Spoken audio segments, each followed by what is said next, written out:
கண்ணன் கீதையில சொன்னபடி நடக்கும். நாம் சொல்லுவோம், நடக்க மாட்டோம். ஆனால் பகவான் ராமனா நடந்ததற்கு பிறகு கிருஷ்ணனா எப்படி நடக்கணும்னு சொன்னது.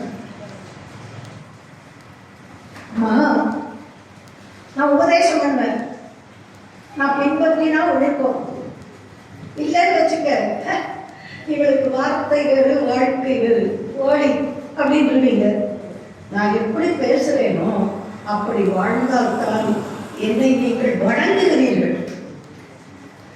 என் வயசுக்கு மட்டும் இல்லை, என் தமிழுக்கு மட்டுமல்ல, என்னுடைய ஒழுக்கத்திற்காக என்னை வணங்குகிறீர்கள். நான் மேடையில் பேசுறது ஒன்றும் வாழ்கிற வாழ்க்கை ஒன்றும் கிடையாது. ஒரே மாதிரி தான், இந்த பக்கம் வேற அந்த பக்கம் வேற கிடையாது. அதனால நீங்க மதிக்கிறீங்க. இல்லாட்டி என்ன பண்ணுவீங்க, ஏதோ பேசுறாங்க, பேச கொடுக்கணும், போயிட்டு வராங்க, அவ்வளோதான் இல்லையாம்மா? அது இருக்கும். ஆனா ஸ்ரீராமனாக வாழ்ந்து காட்டினார். கிருஷ்ணாவதாரத்துல எப்படி வாழணும்னு பகவத்கீதையில சொல்லி காட்டினார். ஆக அப்பேற்பட்ட பகவான் எத்தனை அவதாரம் எடுத்தாலும் பூர்ண அவதாரம் என்பது ராமாவதாரமும் கிருஷ்ணாவதாரம். அதனால்தான் என்னுடைய சுவாமி குருதேவர் சிவானந்தர் சொல்வார், ஹரே ராமா ஹரே கிருஷ்ணா என்பதற்கு மேலே மந்திரம் கிடையாது. ஹரே ராமா ராம ராம ஹரே ஹரே, ஹரே கிருஷ்ண கிருஷ்ண கிருஷ்ண ஹரே ஹரே. இதுக்கு மேல மந்திரமே வேண்டாம், கஷ்டப்படவே வேண்டாம், புதுசா படிக்க வேண்டாம், குருக்கிட்ட போய் உட்கார வேண்டாம், காட்டில் போய் தப்பு பண்ண வேண்டாம், பட்டினி கிடக்க வேண்டாம், குடும்பத்தை துறக்க வேண்டாம். ஹரே ராம ஹரே கிருஷ்ணா என்று சொல்ல தெரிந்தால் போதும். அப்பேற்பட்ட பகவான் அவன் கண்ணனா வந்த போது அவனை எல்லாரும் கொத்தினார்கள்.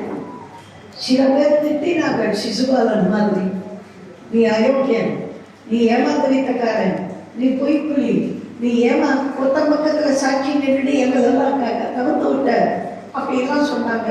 பகவான் ஒரே வார்த்தையில சொல்லுவான், எனக்கு வேண்டுதல் வேண்டாமை கிடையாது.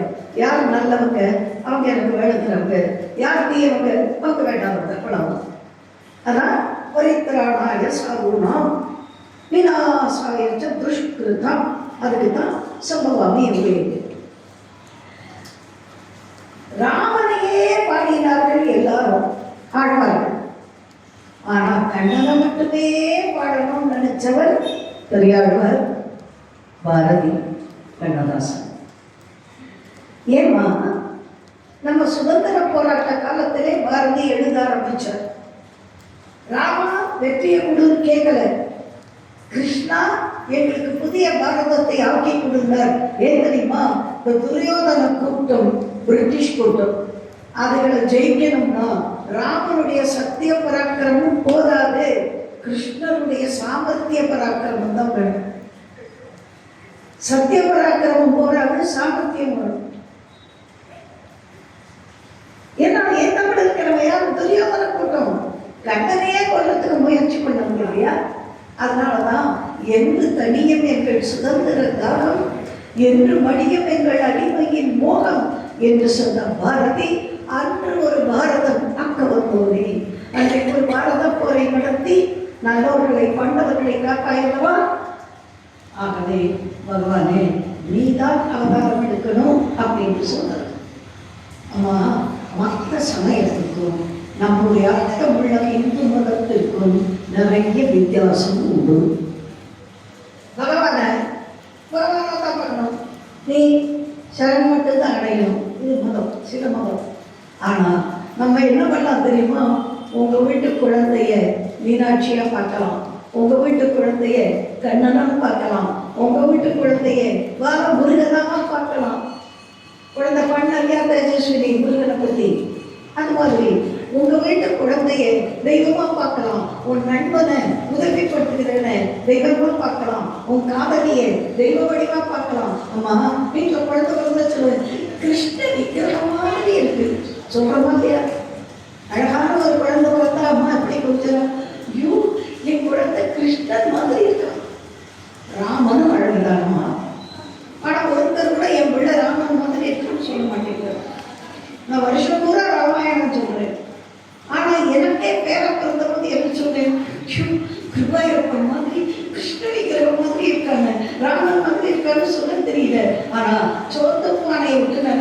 வந்தா சாப்பாட்டு ராமாந்திரம்.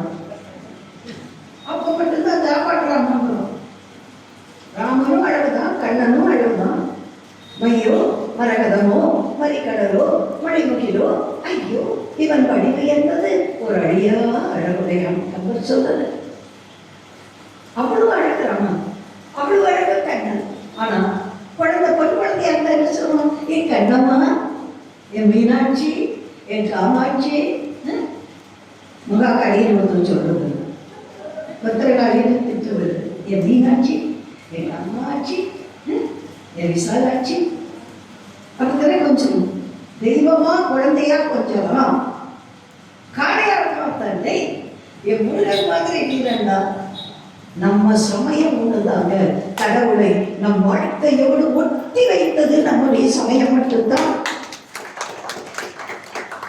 அவர் எங்கேயோ உட்கார்ந்துருக்காரு.